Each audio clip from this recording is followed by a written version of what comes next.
अस्सलाम वालेकुम स्टूडेंट, मैं हूं आपके साथ अनम। उम्मीद करती हूँ आप सब खैरियत से होंगे। आप लोग देख रहे हैं बायोलॉजी लर्निंग हब का यूट्यूब चैनल। आज हम बात करते हैं कार्बन साइकिल की कि कार्बन साइकिल किस तरह से जो कार्बन एटम है ये हमारे एटमॉस्फेयर और अर्थ में किस तरह से ये क्या करते हैं, मूव करते रहते हैं, ट्रैवल होते रहते हैं लिविंग ऑर्गेनिजम्स टू एटमॉस्फेयर। सबसे पहले अगर हम इसको डिफ़ाइन करते हैं तो carbon cycle is nature's way of reusing carbon atom, यानी कि कार्बन साइकिल में कार्बन एटम किस तरह से बार बार यूज़ होता है and travel from the atmosphere into organisms in the earth and then back to the atmosphere again and again, कि किस तरह से ये ज़मीन पर रहने वाले ऑर्गेनिज्म से दोबारा एटमॉस्फेयर में ट्रैवल करता है। तो इस साइकिल्स को जो है ना हम क्या बोलते हैं, कार्बन साइकिल बोलते हैं। कार्बन साइकिल देखें तो कार्बन साइकिल क्या होता है, कार्बन को अगर हम देखें तो कार्बन ज़्यादातर जो होते हैं ना वो स्टोर होते हैं इन रॉक्स और सेंडिमेंट्स में, जबकि इसका कुछ हिस्सा जो होता है ना वो किस में, oceans, atmosphere and living organisms में भी स्टोर होता है। कार्बन साइकिल क्या होता है, बायोकेमिकल साइकिल होता है जिसके अंदर कार्बन एक्सचेंज होती है among the atmosphere and biosphere of the earth में। कार्बन जो होता है ना ये क्या होता है, बायोलॉजिकल कंपोनेंट का मेन कंपोनेंट होता है as well as major component of many minerals such as limestone.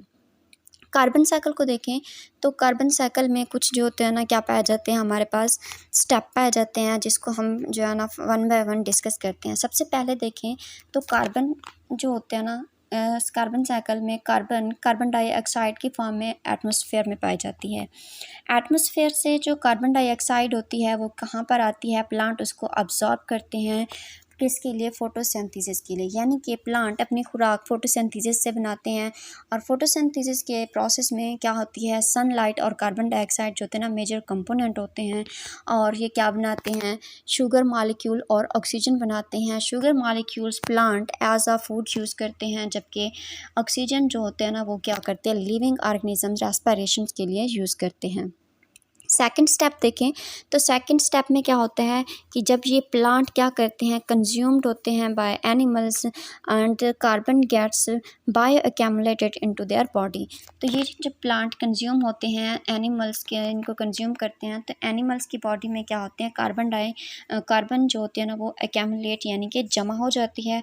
उसके बाद जब ये प्लांट और एनिमल्स क्या होते हैं, डाई होते हैं, तो ये क्या हो जाते हैं, डिकम्पोज हो जाते हैं। डिकम्पोजिंग होने के बाद ये कार्बन जो होते हैं ना रिलीज़ बैक हो जाते हैं इनटू द एटमॉस्फेयर में रिलीज़ बैक हो जाती है। लेकिन कुछ ऐसे होते हैं जो कि कुछ कार्बन्स डायरेक्ट एटमॉस्फेयर में क्या होती है, बैक नहीं होती, कुछ जो होते हैं ना वो क्या हो जाती है, फॉसिल फ्यूल्स की शेप में जो है ना रहती है। और क्या करते हैं, ये फॉसिल फ्यूल्स कि जो है ना ह्यूमन इस्तेमाल करते हैं, यानी कि मैन मेड एक्टिविटीज़ के तौर पर इस्तेमाल होते हैं। और जब ये मैन मेड एक्टिविटीज़ जैसे कि ये फैक्ट्रीज़ हो गई या क्या हो गई ऑटोमोबाइल्स हो गया, तो वहाँ से ये क्या करते हैं, ज़्यादा कार्बन जो होती है ना वो डबल अमाउंट में कार्बन जो होते हैं ना एटमॉस्फेयर में बैक हो जाती है।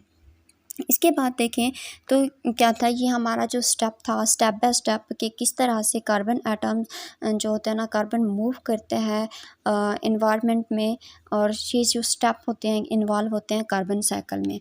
इसके बाद देखें कि रिमेनिंग क्या होती है कि removing and adding of carbon dioxide environment में कैसे होती है। तो सबसे पहले देखें तो सबसे पहला जो प्रोसेस होता है वो ब्रीथिंग का होता है, यानी कि रेस्पिरेशन का।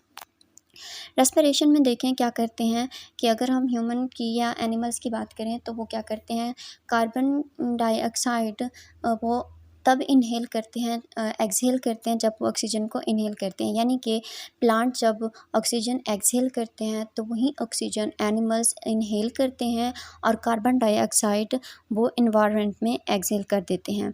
उसके बाद है नेक्स्ट डिकेइंग यानी कि जब कोई प्लांट या एनिमल्स क्या हो जाता है, डाई हो जाता है, मर जाता है, तो वो कार्बन डाइऑक्साइड रिलीज़ कर देते हैं अपनी बॉडी से टू द एटमॉस्फेयर, और उसको एटमॉस्फेयर में और स्टोर करता है इन ग्राउंड्स में या एटमॉस्फेयर में रिलीज़ कर देता है या ग्राउंड में स्टोर कर देता है एज आ फॉसिल फ्यूल, जिसको मैन जो होते हैं ना यानी कि ह्यूमन बीइंग्स दोबारा रीयूज़ करके डबल अमाउंट में कार्बन को एटमॉस्फेयर में रिलीज़ कर देते हैं। नेक्स्ट है हमारे पास कंबस्चन। जब कोई प्लांट जैसे कि जब कोई प्लांट या ट्रीज़ या फॉसिल फ्यूल्स को हम जलाते हैं, बर्न करते हैं, तो वो रिलीज़ करते हैं carbon dioxide into the atmosphere.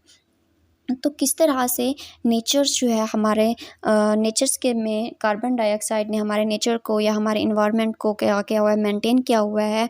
क्योंकि कार्बन डाइऑक्साइड जो होता है ना, ये वर्क करता है बैलेंस का, कि किस तरह से कार्बन डाइऑक्साइड हमारे इन्वायरमेंट को वार्म रखता है, बैलेंस रखता है। अगर कार्बन ना हो तो क्या होता है, इट वुड बी फ्रीजिंग, कि हर चीज़ क्या हो जाएगी, मुंजमद हो जाएगी। आज के लिए इतना ही, इंशाल्लाह कल हम नेक्स्ट करेंगे। अल्लाह हाफ़िज़।